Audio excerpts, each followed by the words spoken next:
एक कहानी आपने सुना होगा। एक आदमी के 3 दोस्त थे। कितने दोस्त थे? बोलिए आप लोग। एक आदमी कितने दोस्त? आप लोगों के भी दोस्त होते हैं बहुत सारे, बहुत सारे, सबके दोस्त होते हैं। लेकिन सच्चा दोस्त कौन होता है, उस बात को समझिए कि सच्चा दोस्त वही होता है जो विपत्ति में साथ दे।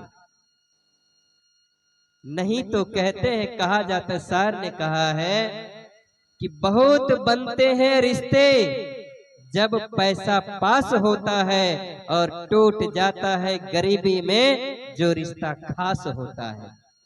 जब जीवन में विपत्ति आती है उस समय कोई रिश्ता काम नहीं आता, सारे दोस्त पीछे हट जाते हैं। एक आदमी के 3 दोस्त, तीनों दोस्त, एक बार वह आदमी विपत्ति में पड़ गया, किसी तरह जेल के चक्कर में पड़ गया, जेल जाना पड़ा था। तो उन्होंने तीनों दोस्त को याद किया। 3 दोस्त जो उसके जीवन में थे, तो एक दोस्त सबसे ज्यादा उनसे प्रेम था, लगाव था, उनसे रोज मिलना जुलना, बराबर मिलते रहना, उसके पीछे पागल रहता था, एक दोस्त के पीछे।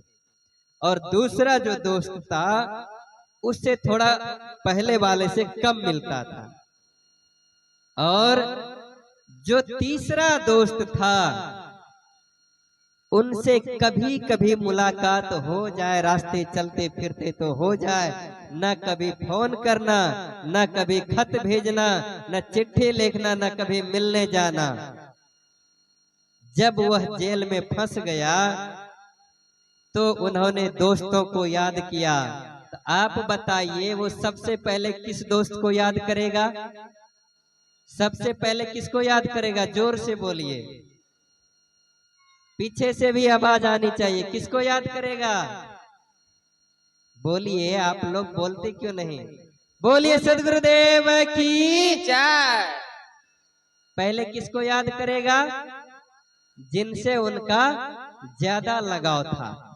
आप लोग भी वैसे ही करते होंगे, जब कभी कोई काम पड़ जाए तो सबसे पहले उसको याद करते हैं जिनसे ज्यादा लगाव होता है।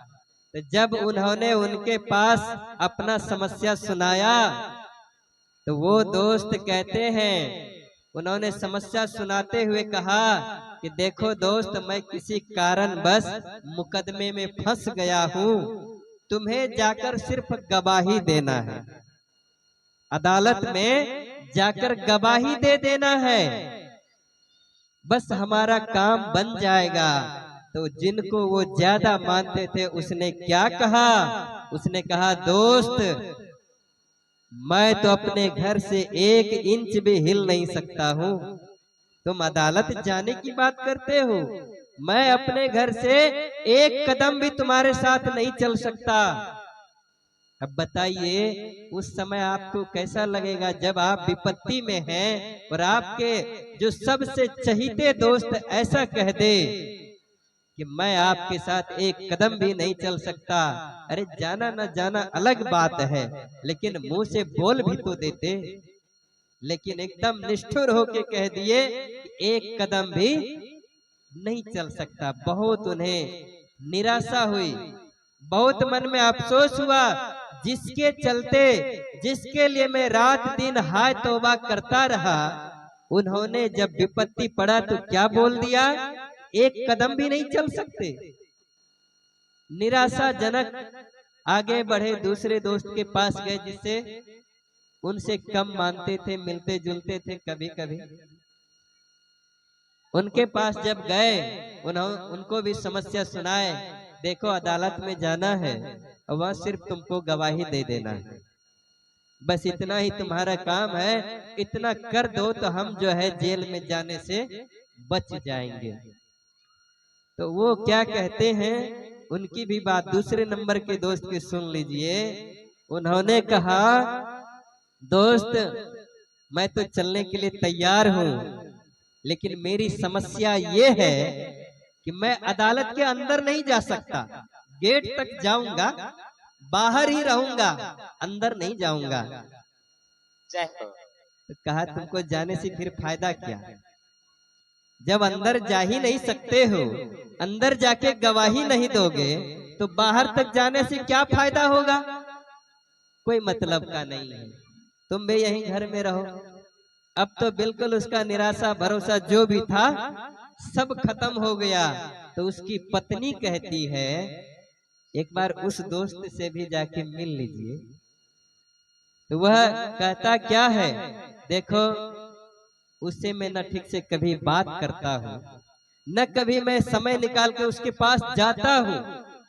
रास्ते में कहीं मिल गया तो थोड़ा सा ऐसे ही चलते चलते एक बात हो जाती है, उसके बाद न कभी उसको पीछे मुड़ के देखता हूँ, न तो कभी उसको अपने घर बुलाता हूँ।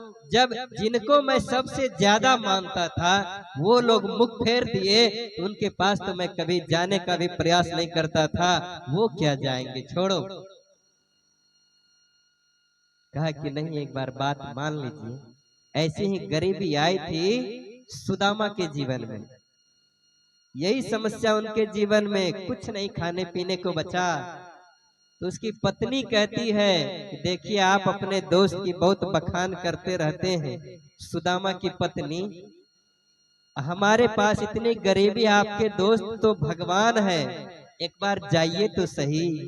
सुदामा जाना नहीं चाहता है, लेकिन पत्नी के बार बार कहने पर चले जाते हैं।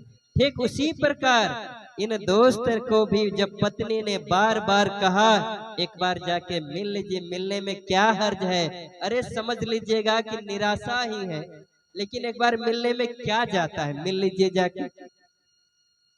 तब किसी तरह जो है जी चुराते हुए, पछताते हुए, अपने मन में पछतावा रखते हुए जाते हैं तीसरे दोस्त के पास।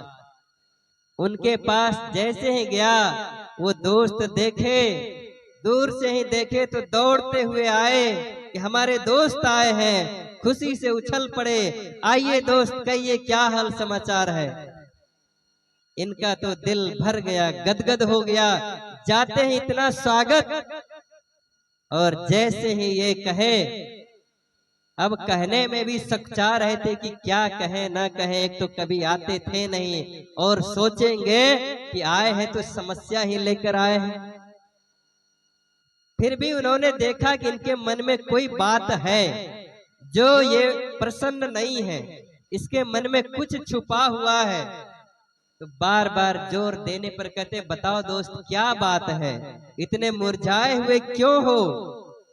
तब वो कहते हैं कि बात ऐसी है कि मैं मुकदमे में फंस गया हूँ। दो दोस्त मेरे और थे, उनके पास गया तो ऐसे ऐसे कहा, तो सोचा कि आपसे आके मिल लेता हूँ। कोई बात नहीं दोस्त, आप निश्चिंत रहिए, मैं आपके साथ चलूंगा भी, और अंदर जाके आपको छुड़ा के लाऊंगा भी, बचाऊंगा भी। बोलिए प्रेम से सदगुरुदेव की। वो तीन दोस्त कौन है, वो आदमी कौन है, अब इस बात को जान लीजिए। वो आदमी सब लोग हैं, जितने यहाँ बैठे हैं, जितने मनुष्य हैं, सब वही दोस्त है, वही आदमी है। और उसके जीवन का दोस्त कौन है? एक है पहला धन। पहले नंबर का दोस्त कौन है? धन, रुपया, पैसा, जमीन। और दूसरे नंबर का दोस्त कौन है? परिवार। और तीसरा दोस्त है धर्म, सत्संग, ज्ञान। धन तो एक कदम में हिलने को तैयार। आप जब इस शरीर संसार को छोड़कर जाएंगे तो धन एक कदम भी आगे बढ़ेगा कि नहीं बढ़ेगा? बिल्कुल नहीं, नहीं बढ़ेगा। परिवार के लोग जाएंगे कहां तक? परिवार के सब लोग चलेंगे मसान तक, और बेटा भी हक निभाएगा तो अग्निदान तक। उससे तो आगे भजन ही है साथी, हरि के भजन बिन अकेला रहेगा। रे मन ये 2 दिन का मेला रहेगा, कायम ना जग का झमेला रहेगा। तो हम सबके जीवन में वो तीनों दोस्त हैं। अब कौन किसको कितना मानते हैं वो हमारे और आपके ऊपर निर्भर करता है।